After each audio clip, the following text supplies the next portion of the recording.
Bagong taon na naman, hello 2026 na. Sa mundong ating ginagalawan kasama sa pag-unlad ng ating buhay, kailangan din natin mapaghandaan ang hinaharap na financial. Kaya naman sa video na ito, sasagutin natin ang tatlong totoong dahilan kung bakit kahit masipag ang maraming Pinoy, hirap pa rin yumaman na maaring makakatulong sa iyo at makakapagpabago ng buhay ng pamilya mo.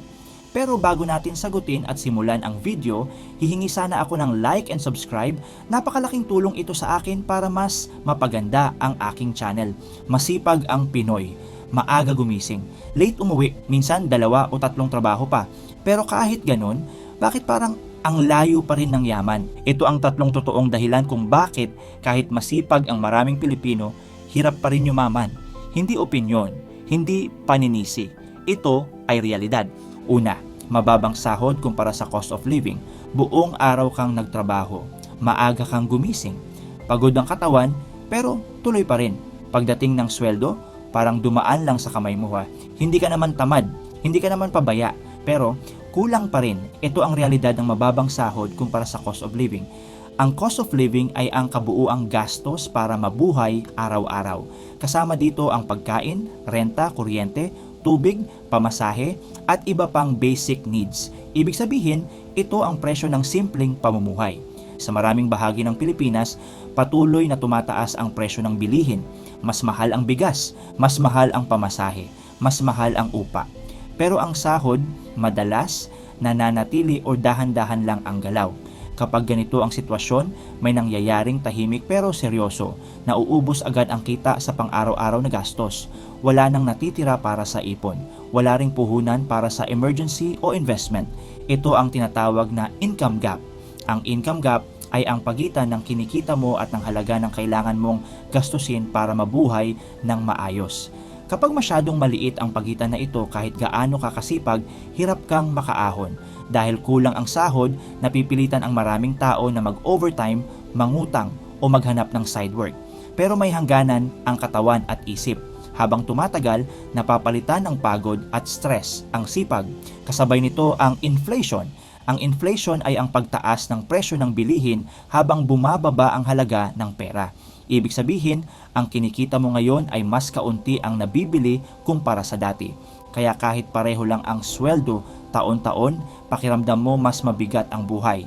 Hindi dahil nagkulang ka sa effort, kundi dahil mas mabilis ang pagtaas ng gastos kaysa sa kita. Mahalagang maintindihan ito.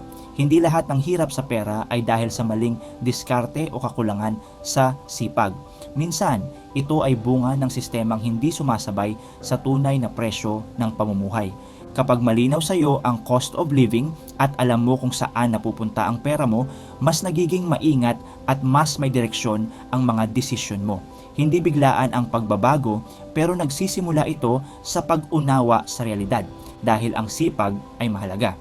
Pero kung ang sahod ay hindi sapat sa presyo ng buhay ngayon, ang sipag ay nagiging laban lang para makaraos, hindi para umangat.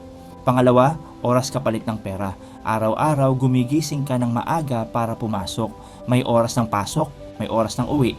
At kapag tumigil ka, titigil din ang kita mo. Ito ang realidad ng oras kapalit ng pera. Sa ganitong sistema, binabayaran ka base sa oras na ginugugol mo.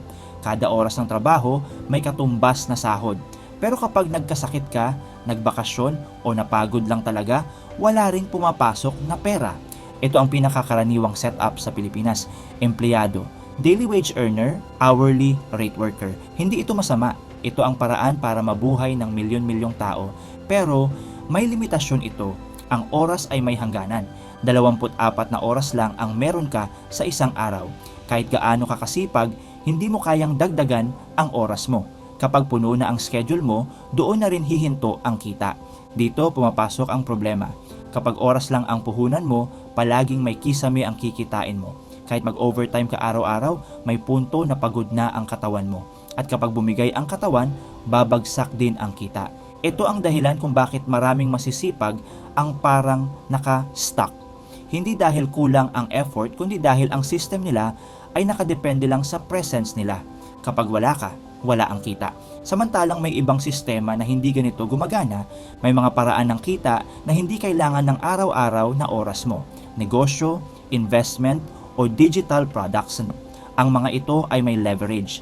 Ang leverage ay paraan para kumita kahit hindi ka present sa bawat oras. Ibig sabihin, isang beses kang nag-effort pero paulit-ulit ang balik. Hindi ibig sabihin na madali ito. Hindi rin ibig sabihin na guaranteed, pero iba ang galaw ng pera kapag hindi na oras ang kapalit. Kapag oras kapalit ng pera ang buhay mo, palagi kang pagod pero palaging kapos. Kapag natutunan mong unti-unting alisin ang sarili mo sa sistemang ito, doon lang nagsisimulang huminga ang finances mo. Hindi ito tungkol sa pagtigil sa trabaho, ito ay tungkol sa pag-intindi kung bakit kahit gaano ka kasipag, may hangganan ang kaya mong abutin kapag oras lang ang puhunan mo. Dahil ang oras, nauubos. Pero ang tamang sistema pwedeng magpatuloy kahit wala ka. Pangatlo, walang access sa financial education. Maraming tao ang masipag, marunong magbanat ng buto. Pero pagdating sa pera, nangangapa. Ito ang ikatlong problema. Walang access sa financial education. Hindi ito tinuturo ng maayos sa paaralan. Natututo tayo ng math, science, history, pero hindi kung paano mag-budget ng sahod, paano umiwas sa utang, o paano palaguin ang pera. Kaya paglaki natin, trabaho agad. Sahod pumasok, sahod lumabas, paulit-ulit, walang malinaw na direksyon. Financial education ang kaalaman kung paano gumagana ang pera sa totoong buhay. Kasama dito ang budgeting, saving, investing, at pag-intindi ng risk. Kapag wala ka nito, kahit malaki ang kita, madaling mawala. Ito ang dahilan kung bakit may mga taong mataas ang sweldo pero baon sa utang. Hindi dahil kulang ang talino, kundi kulang ang gabay. Sa maraming pamilya, pera ay taboo topic. Hindi na pag-uusapan, walang nagtuturo. Kaya natututo lang tayo kapag nagkamali na, kapag may utang na, kapag may late fees na, kapag ubos na ang savings. Mas mahirap pa, marami ang kumukuha ng payo sa maling sources. Kaibigan, nakapos din. Influencer na puro flex pero walang paliwanag, o quick rich schemes na mukhang madali pero delikado. Kapag wala kang financial education, pera ang nagdidikta ng buhay mo. Takot ka mag-invest kasi hindi mo naiintindihan. Umaasa ka lang sa sahod kasi yun lang ang alam mo. Pero kapag natutunan mo kahit basic lang, nagbabago ang pananaw. Alam mo kung saan napupunta ang pera mo. Alam mo kung kailan ka dapat gumastos at kailan hindi. At higit sa lahat, may control ka. Hindi kailangan maging expert, hindi kailangan maging mayaman agad. Kailangan lang maintindihan ang rules ng laro. Dahil sa mundo ng pera, hindi sapat ang sipag lang. Kung wala kang kaalaman, paulit-ulit ka lang iikot sa parehong problema.